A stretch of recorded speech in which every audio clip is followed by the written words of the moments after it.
You guys ready? You ready? Go, Dan. Look at this crowd. This is a good crowd.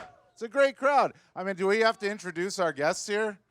I don't think they need it. We'll do it anyway. Wayne Gretzky, Denny Savard, Darren Pang, three absolute legends here in hockey. And, you know, let's just start. Let's go right here. We're here for an outdoor hockey game, the Winter Classic, 2 blocks away. Outdoor hockey memories. We'll start with you, Gretz, here. You played in Vegas, right, on like a rooftop, correct? You played at the Heritage Classic alumni game. You played at the Winter Classic. But what's your favorite outdoor hockey memories? Well, I think that, first of all, when you're a kid, right, we always loved being outdoors because that's all we had. My first year I played, I think 3 of the 6 teams in our league were outdoor rinks. And so we kind of all grew up playing on them. But my favorite story is probably the Vegas one, because in Vegas, we played in September 1991, I believe, and it was 112 degrees that day. And they put it was in the Caesars Hotel where they used to do all the boxing matches, where Ali would fight there and Sugar Ray Leonard. And so they put this tarp over the arena, or over the ice, so that it wouldn't melt the sun wouldn't melt the ice. And somebody went out about 4:30, and they weren't thinking. They took the tarp down, and the tarp was about 220 degrees, and it melted the ice in 5 seconds. So there was no ice. And I think it was Dan Craig is the name. Yeah. He put the ice back together in about 2.5 hours. We started the game an hour late. It was supposed to start at 7:30. It started at 8:30. And it was 90 degrees when we started the game. So that was a fun event for me. And, you know, the Winter Classics are wonderful, and our game is snow and cold. But my second favorite game I didn't play in was at Dodger Stadium. The Kings and the Ducks played. And to see people sitting there at 70-degree weather enjoying hockey, it's pretty remarkable. Wow. That's pretty awesome. What about the outdoor rinks that you had in the kitchen where Walter was able to just watch you in that outdoor rink, famous outdoor rink? Yeah. You know, people think my dad built a rink in the backyard for me to become a player, but he really built it because I loved to play, and he didn't want to sit outside in the cold anymore, so he would sit in the kitchen, drink his hot tea, and watch me skate. So it became a famous backyard rink, and the ironic thing about it was people would stop at our house in like June and July, and they'd knock on the door, and my dad was the worst handyman there ever, probably as bad as I am, but they would always stop and say, "How do you get your grass so green? What do you put on it?" But I think it was just from all the watering to make the ice rink that we had the greenest, thickest grass in the whole city. Savvy, what about you? Outdoor hockey memories. You know, I always say this. I think I share this story with a lot of people over my lifetime, but I grew up across the street from 3 outdoor rinks. Oh, wow. So we played, and obviously the first group that got there would get the nets. So imagine this, you young kids out there, young boys, girls, you play a game, and then the first group that gets there gets the hockey nets. The next group that gets there, they play the cross-corner game. And the next group plays the other cross-corner game. So there was 3 games going at once. If there's any young coaches out there with a bunch of kids like from 6, 7, 8, 9, 10-year-old, try that. And by the way, to make it better is I had a red jersey, my friend had a black jersey, white jersey, blue jersey. We played against guys that had black jersey, red jersey, green. You knew who your team was. You knew your teammates. We didn't have jerseys in those days, right? Gretz, we didn't have any pads. It was too cold to play shirts and skins. Definitely too cold for shirts and But skins. I encourage coaches to try that. It's kind of... Would you agree with this theory, both you guys such great stick handlers, that playing outdoor hockey with no coaches, no systems, and just playing basically hockey, that created the kind of stick handling ability that you both had to become the great players you are? Yeah. Well, it teaches creativity, right? Imagination. You just go out there and play. Now everything is so scripted, and everybody wants to practice and do drills, and that's great, but it was so much fun for us. Guys like John Beliveau and Gordie Howe and Bobby Hull, that's how they grew up playing, and that's how we grew up playing. So, you know, the game is different today, no question about it. The athletes are better than we were back then, but I'll tell you what, we had a lot of fun when we played as kids and in the NHL. Now, And Dan, even in the '80s, let's get that straight. We played against each other in the '80s, Panger, Yeah. Gretz, and I. It was a bit like that. Be honest with you. It was a bit like that.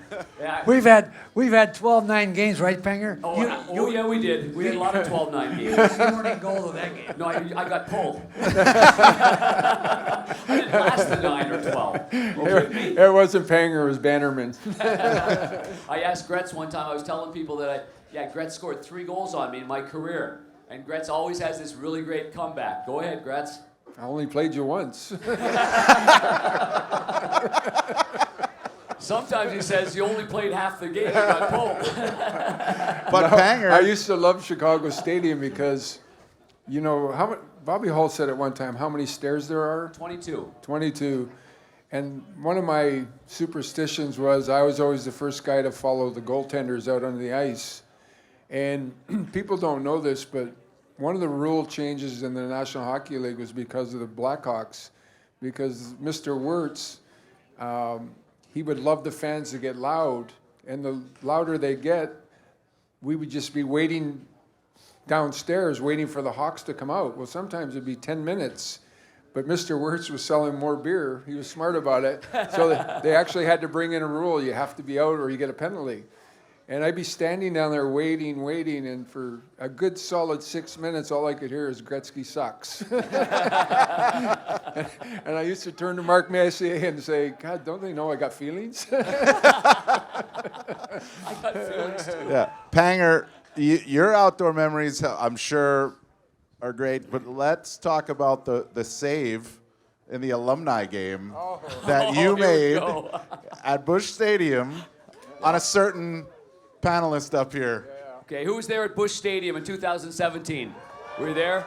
That was a really magnificent turnout and event, and St. Louis did a great job. You could see the arch in the background, and we had an alumni game, which they have stopped doing, and I'm so glad I played in it. I worked for the Blues, but Kelly Chase said, you're going to play for the Blackhawks. It's the only team you ever played for. You never played for the Blues, so you can't play for the Blues. And he goes, you're going to play for the Blackhawks. Gretz and Hully and so many other great players played for the Blues, and Gretz came in on a little semi-breakaway. I gave him 5-hole. I lifted my stick. He hit me in the chest, and then he swore at me on the way back. Said, "What are you doing?" They tell me when I was deciding when I was going to retire, the first thing you lose is your hands, not your speed. I lost my hands real quick. You remember that tapping me on the pad? Said, "What? Why you hit me right here, buddy?" I know. You never hit me there when we played against each other, like real games. Yeah. Well, They usually went off the yeah, post it in. that's why I don't play anymore. Remember, only one game. One game. Yeah, right. Yeah, one game. Denny, the Blackhawks. All right, so you were the captain of the Blackhawks, and we've got you're captain of an original 6 team. What was that like for you? Leadership, learning the leadership, and this market, and being a part of that history. Well, you know, I say this all the time, not because Wayne's here, but it's the truth. I mean, they're probably the greatest team that's ever been in hockey in those years they won those cups. So for us, I felt like we had a great group of guys, a lot of leaders on our team, a lot of good people. I think leadership comes down to that, really, what kind of person you are and giving your best to try to win the ultimate prize, the Stanley Cup. Unfortunately for us, we had to run into these guys, 4 times. And then the one year they get beat, we go play Calgary. We lost to them. So that's 5 times. But I always have to give one on Wayne all the time, okay? Because he's won many, many cups. He's won many broken records and all that stuff. And I tell this story earlier. I said, one thing I got against Wayne that I did is I won my last game as a coach against him.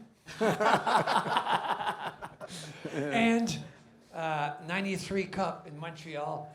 And Gretz will go on to say, yeah, the fix was in, because if you guys remember that year 93 with Montreal in L.A., we called an illegal stick on Marty McSorley, which I love about their game is they don't do that anymore. Just play the game, which is true. But it turned out that I got to put my name on the cup, and very Yeah. fortunate for that. Let me say this. You were so true about Chicago was really good. You guys had a great team. Strong, big, fast. And same as 93, the biggest difference was we had a Hall of Fame goaltender in Grant Fuhrer.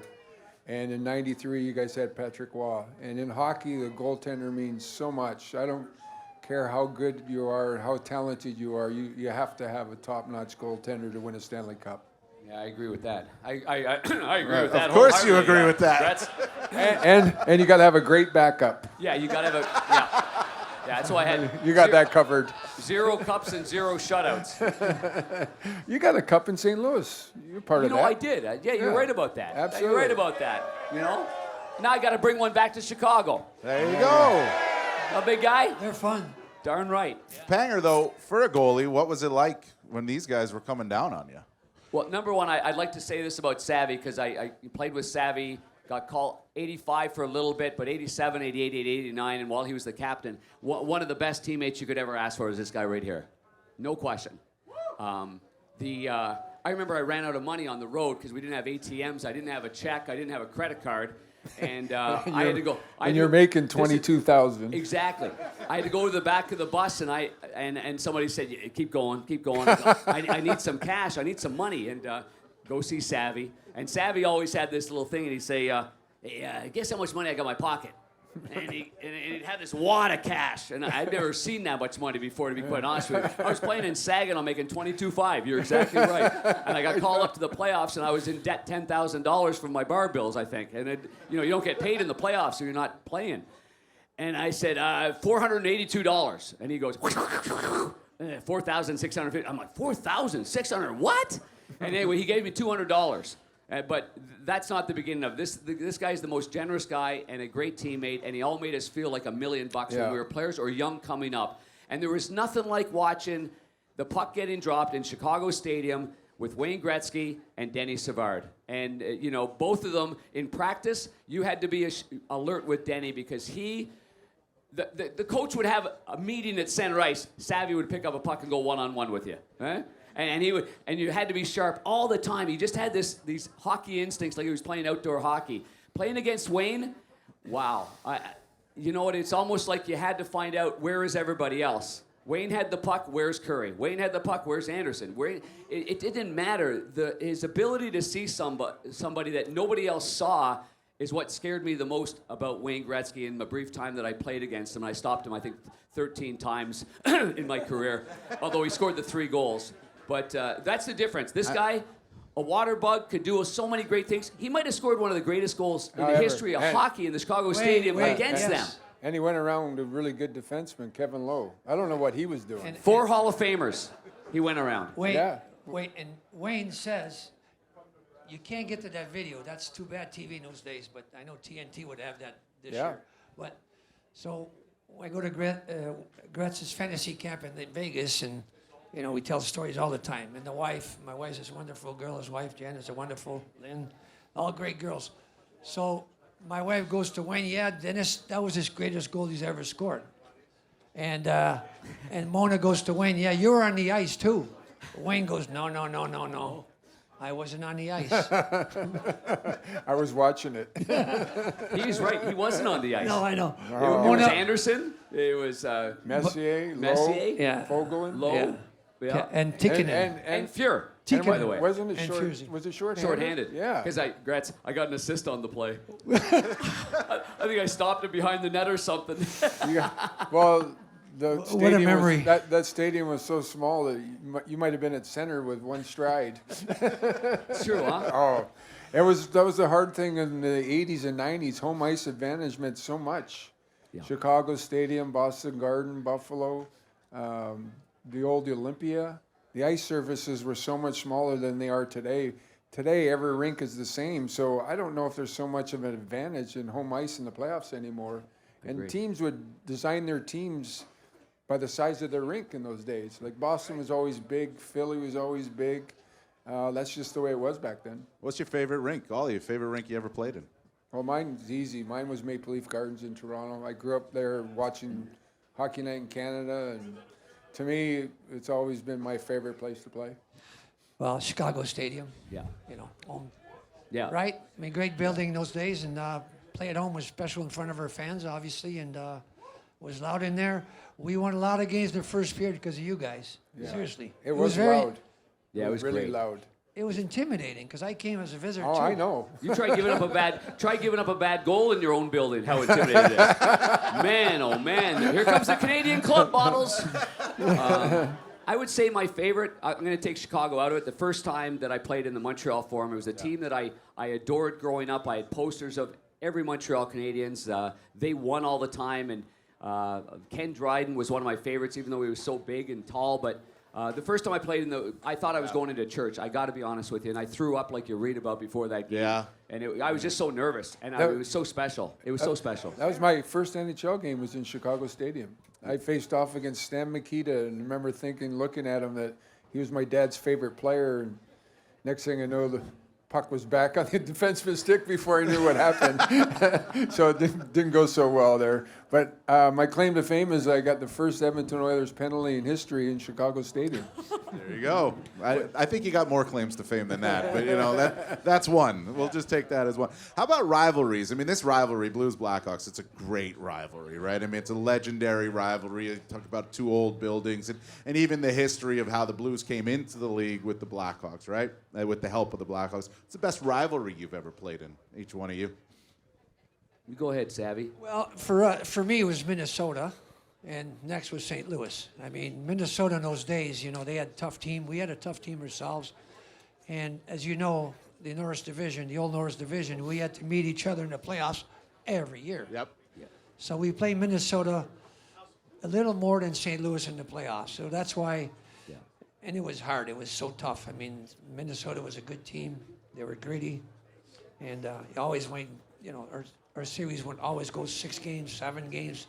There were no sweep for anybody. And it's the same thing. And I remember the St. Louis game, the one year where we beat the Blues in 7 games. Tony Erkes scored in game 6. He scored a game winner in third overtime with a minute left.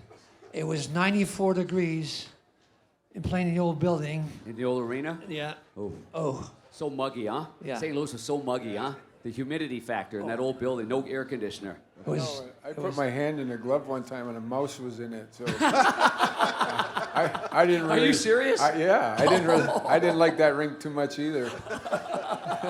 Thank God Brett Hull came along, says saved the Blues and saved hockey and built that arena. So good for him.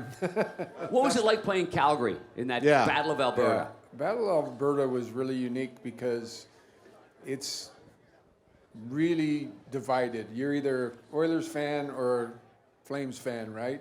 And people take it personal, and it gets to a point where it carries over into schools and offices, and it's not just the hockey teams themselves.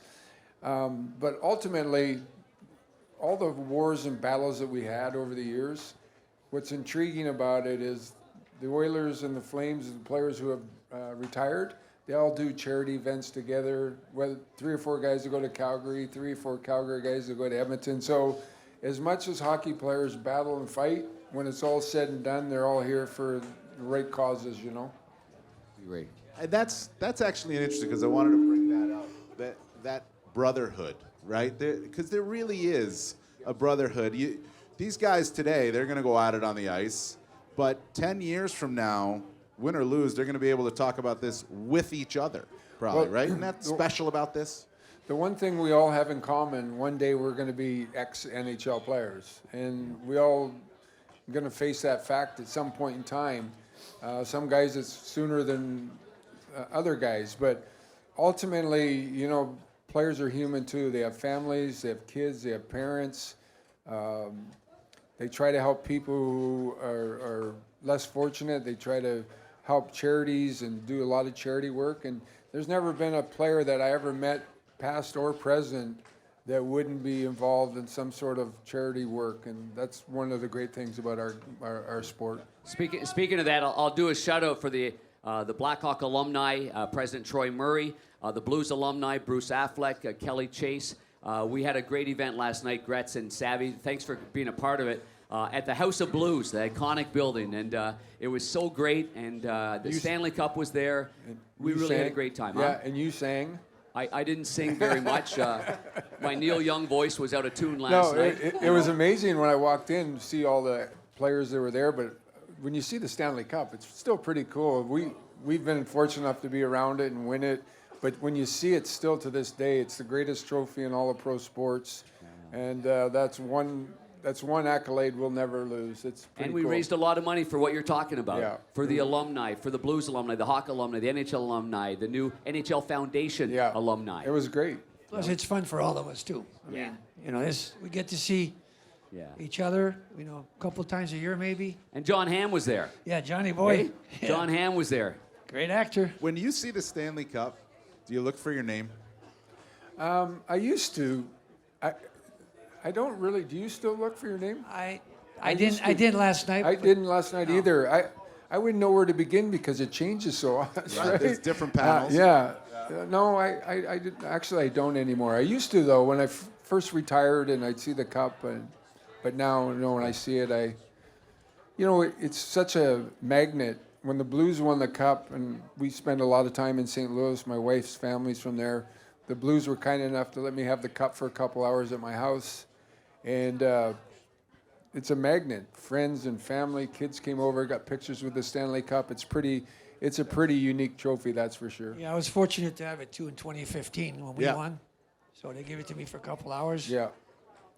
Kind of about 100 friends that came over, took some pictures, and had a few beers and some few laughs. And then, yeah, Isn't it? my name was there. Say your So, hey, name. Isn't it Look amazing? then. Like people who don't even follow hockey know the Stanley Cup, Yeah, though. absolutely. Well, you got a bunch of golf buddies of yours Yeah, you play with. Yeah, a lot of people from like Australia, and they don't know hockey, but they see that Stanley Cup and they know exactly what it is. So, Wayne, I wanted to ask you this.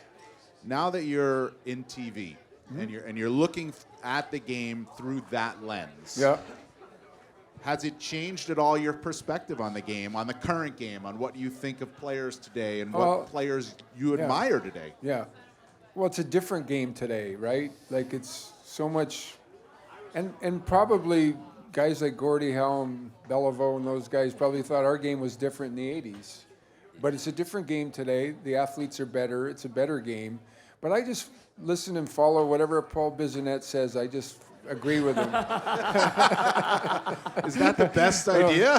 The best is when we do like I don't know what we call it when we get up there and demo. Demo. Okay, Ice thank demo. you. That's You why are. he's been in TV longer than me, and Biz is teaching us all how to do 2-on-1s. And I'm like, okay. And he goes, now you come down the wing and you shoot it off the goalie's pad. I said, I don't know.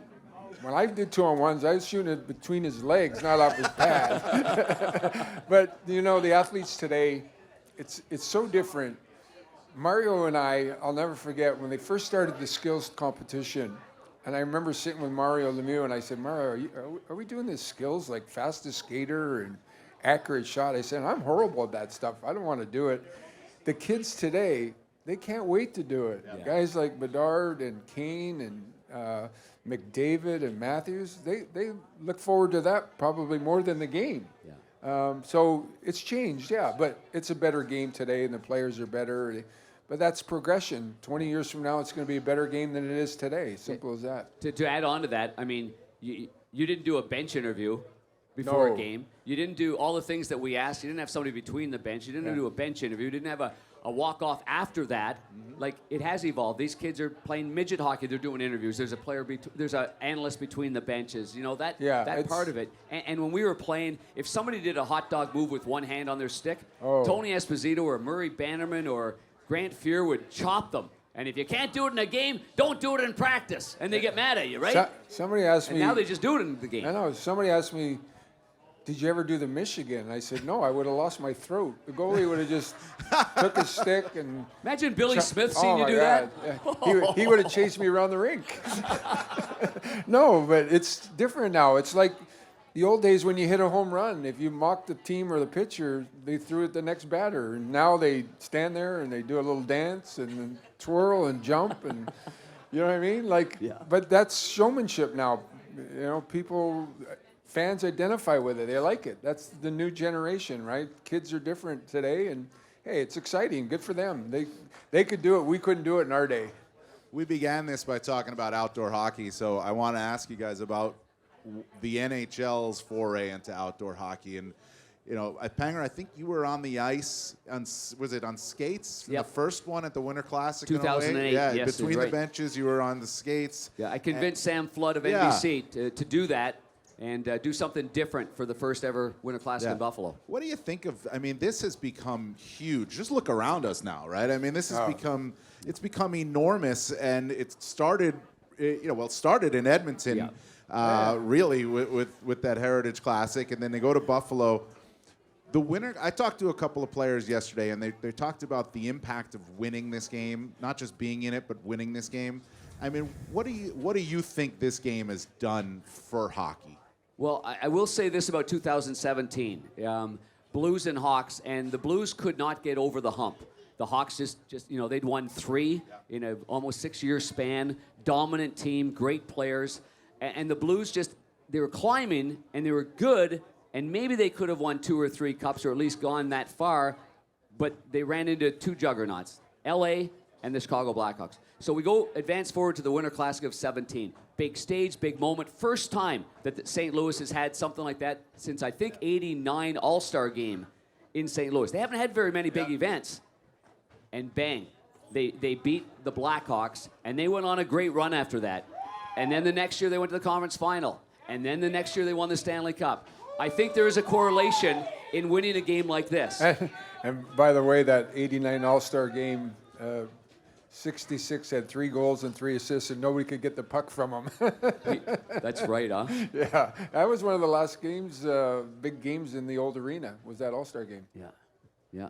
Danny, you were I here didn't make for it, Gretz. I watched it on TV, but I didn't make it. Danny, the first Winter Classic here. I mean, just the impact. I mean, what Panger was just talking about. You think now the Hawks lost that one, but just having that game, it would put them on the big stage, right? And look what happened after that. Well, I think it's great for league and our fans. This is a huge day for everybody. I think I enjoy it, and I'm glad it's here this year. Iconic place, Wrigley Field, right? I mean, we've had it at Soldier Fields. We had it at Wrigley Field, I think, in '09, was it? So, 09, yeah. yeah, we're our team, and I was talking to Dan earlier before we got on here when we were waiting for Panger. He's always late. But today for us it's a big game. We have, for Rock fans, because I look at the schedule, even though I'm not in the manager's part of it, I still want our team to be succeeding. I want our team to get. This year was a year where we need to improve, right? And so, the first 35 games, not the way we think we wanted to be. Now, 12 of our next 18 are at home. And I think this game today could be the springboard for us to get, like Panger was saying with St. Louis. Folks, we're a few years away. We don't have the team that we had, obviously, in 10, 12, 13, 14, 15, even before that. But we're on the right track. We got a good core defenseman set that back there with a bunch of kids that are going to be good. We got, obviously, a great player in Connor. We signed some good free agents this summer that I thought that is going to make us be a better team. Okay, we played halfway now. We're not there yet. Let's see what happens in the second half. But the idea of us improving is important. I think we're going to see that in the second half. I strongly believe that. I think we're better than what we've shown. First 10 games, I think we lost 6 games by 1 goal. We win those, it's a different season. Hopefully we could keep the momentum coming up here with this game and move on to better things the rest of the year. Yeah. Well, yeah, I mean, you got to cheer for that if you're a Hawks fan, right? Hey, would I be a great coach again? Oh, absolutely. Zero Absolutely. chance. That was a speech for the ages. It really was. They got it on video, too. Maybe they have to show it to the boys before the game. No more coaching. You look around We're not here. stupid twice. Look around here. There's fans everywhere, right? This place is going to be jammed today with fans. The fans, how have they impacted you guys? Whether it's as a player, as a coach, as a broadcaster, just what have fans in general meant to you? I'm sure you've had some amazing fan Yeah, interactions. it's part of the game. You know, the fans make the game for the athletes, and players will tell you whether you're on the road getting booed or jeered, when you're at home getting cheered and it's loud, it's emotional. It's exciting. The anthem itself here in Chicago is incredible, and it just goes from there, right? And it's so exciting. And it's so funny because we could all play hockey in front of 1 million people. We wouldn't faze us, but for any of you that golf out there, if you got to golf in front of 6 people, you get nervous, right? So we love the fans being there, and it's exciting, and yeah, that's the big part of our sport. And our game is growing each and every year. It's getting better, and we're going into cities. And like I said earlier, we know it's a winter sport and it's a snow game, but it's great to see places like Florida winning the Stanley Cup, and Dallas and LA and Anaheim. It's showing how far we've come. All right. Wayne got booed again in Chicago. Imagine that.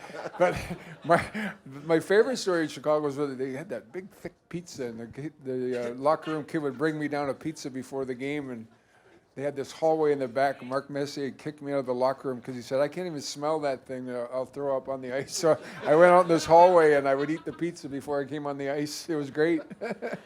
Savvy, what about these Chicago Well, yeah, fans? they're awesome. You know, we always going to say the right thing, but honestly, you know, especially the years I've played in or we played in, you know, we didn't make the money that they make today. And honestly, I'm glad for the players the money they make. We all agree on that. So for me, to a fan, walk on the street and reaching out to me and say, "Savio, we love you. You know, we're glad that you're." We do love you, Savio. Well, thank you, buddy. So little things like that mean a lot. That means that, you know, you remember me. I remember you guys. Remember, I look at St. Louis because you guys are in town. We used to go out with our fans in the 80s to the bars after the game. I never went to any bars. No? Savvy. No. It's the wrong guy, buddy. Wrong short, bald guy. Well, I never saw you. That was Scotty Hamilton for sure. But we did that, right? We did that in the 80s. The fans would be, because we never had charters, we had to go take the plane the next day.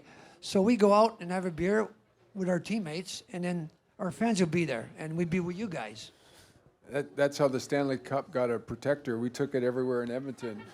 And that Phil guy owes us money because we got him that job.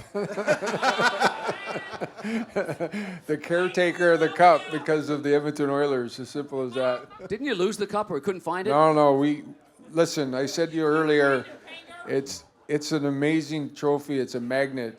And this is not to sound egotistical, but we won it twice. And we were so tired of taking pictures. The third time we won it, we were like, put the Stanley Cup in the trunk of the car. We're not taking it inside. So we walk in. Nobody wanted pictures with us. They wanted pictures with us and the cup. So we hid it in the car for about 8 hours. But one of my favorite stories that I've heard you tell, Wayne, is when you lost to the Islanders, and they had won their 4th in a row, and you walked past their room on the way out, and you saw what they looked like. Yeah. Right? Well, tell that story. Yeah, we played the Islanders, and we got beat pretty soundly, 4 straight. And they had a great team with Billy Smith and Potvin and Mike Bossy and Trottier. And, you know, so we get beat 4 straight. And in Long Island, the visitors' locker room was here, and you had to walk by the Islander locker room. Remember Nassau? And the bus would be right there just past their locker room. And I remember saying to my buddy, I'm going to dread this walk past their locker room with everybody cheering and ranting and raving and partying. And so as we walked by their locker room, it was quiet, and I'm thinking, geez, did they go somewhere else? And as we got closer to the room, I looked inside, and nobody was jumping up and down or cheering. They had ice packs on, their shoulders, their knees, and we all looked at each other and said, we could have played again tomorrow. That's the difference. They gave everything they had to win a Stanley Cup, and we didn't. So it was such a great learning experience for us that, listen, if you get your name on the cup, it's hard, right, Savvy? Like, the kids who get their name on it, they deserve it. It's a war for 4 rounds in the playoffs. It's 82 games all year. It's fast. It's physical. The tough players got to play tough every night. The finesse players got to take hits to make plays. And those are the teams that win Stanley Cups. Well said. Well said. Yeah, exactly right. Exactly right. I just love that story because it speaks to everybody and what It resonates, doesn't it? It resonates, absolutely. Just give it a little bit more. So, Gretz, the next year, did you block a couple of shots? No. That's what they paid the goalie for. Grant Fuhr used to say to me, because I used to go out to the defenseman, it was kind of like a fake going out to him. I'd give him a lane. He said, if you're going to give him the lane, give him the inside lane. I said, okay. So I used to go out like this, and it looked like I'm trying to block it. And he said, well, that's why they pay him. They're not paying me to do that. He's got all the pads on, right? But you know, Grant Fuhr has a record, which I think will never be broken. He had 14 assists in 1 year. That's unbelievable. It's remarkable. It really is. That's And- crazy. Yeah, I had and 6 we had one year. we had a red line back then. Yes. He I'm might not have got shocked. 20 if there was no red line and no overtime. If I'm correct, Panger, you had 9 in your career? I did, 6 in one season? 6 in one season. Right? You had 6 in one season? Still a Blackhawk record, by the way. 6 assists in Still one a year. Blackhawks record. That's no. That's probably when I leave, everybody. Thanks for having me. Hey, 6 is pretty good though. 6 is, it's so good, That's it's held probably up the- since I was 1987. gonna say it's probably the second most in 1 year, or no? No, I think there are a couple of other guys. Hexy, I think, Well, he had a goal too. So yeah, he had a goal. I had goals too. I wanted to win the Stanley Cup. I just didn't do that. I had one great assist. Actually, somebody was just showing me on YouTube. You can YouTube this thing. It's probably under paying assists. In Quebec City. Is that what it says? In Quebec City, I got the puck, hoisted it up over everybody. Savvy scored it in the empty net. Of course. Yeah. I set up another Hall of Famer. No, exactly. That- Well, I knew the puck was coming, right?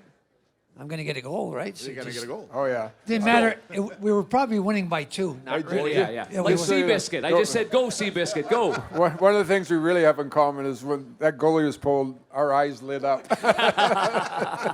We're like, whoa. And go. back in our day, they only pulled the goalie like in the last minute if they were Yeah. up down a goal. I saw the other day Patrick Roy pulled his goalie with 10 minutes left. Yep. They were down by 5. Yeah, I'm like, right. where was that when I was playing? Yeah. Oh, Every team pulls a goalie if they're down 2 or 3 in the last 3.5 minutes, and they're pulling the oh goalie. my God, you would have had 1,200 goals. Yeah.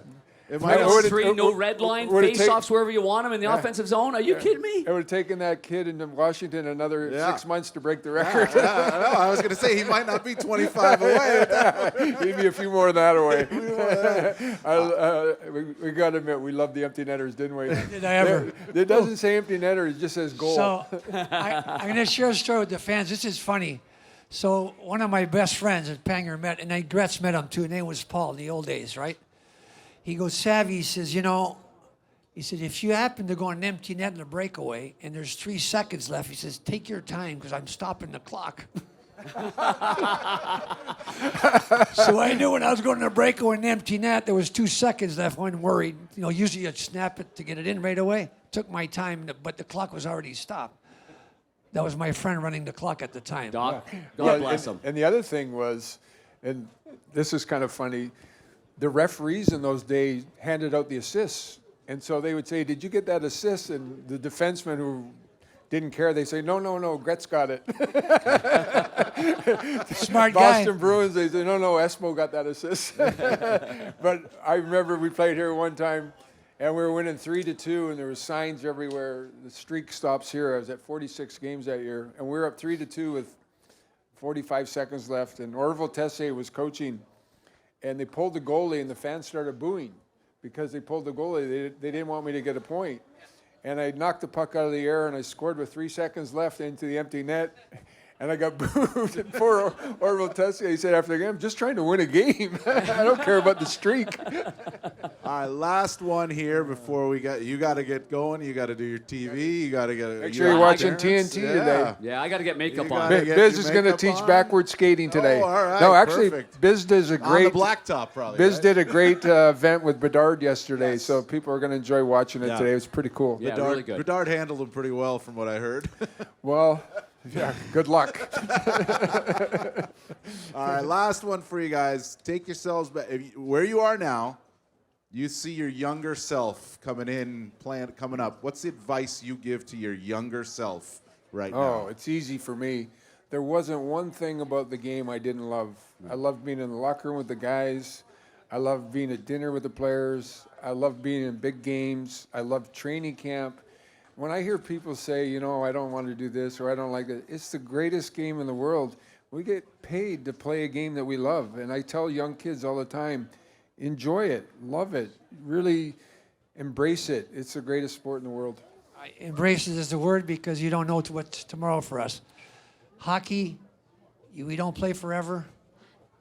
Don't take it for granted. Every night you go out, enjoy the game, play as hard as you can.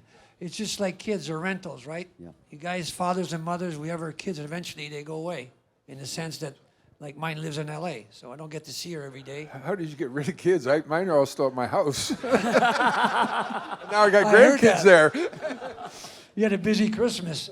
But yeah, enjoy the game. Just, there's no other way better than say what Wayne just said. It's the truth. Just enjoy it. Don't take anything for granted. I mean, I know that when you're done, you're retired, there's no coming back. And remember Tony Esposito was telling me this. Tony O told me, don't let them tell you when to retire. You retire when you want to. Remember all the hot oil that Tony put on his Oh, body? my goodness, the hot sauce. I don't know how he did it. The hot sauce. Hot Oh, stuff, yeah. I started sweating watching him do it. man. My rookie year, he used to put his pads, and I'll let Panger speak, he used to put his pads in front of his locker. I'm a rookie, I don't know. And the medical room was that way, so I jumped over his pads.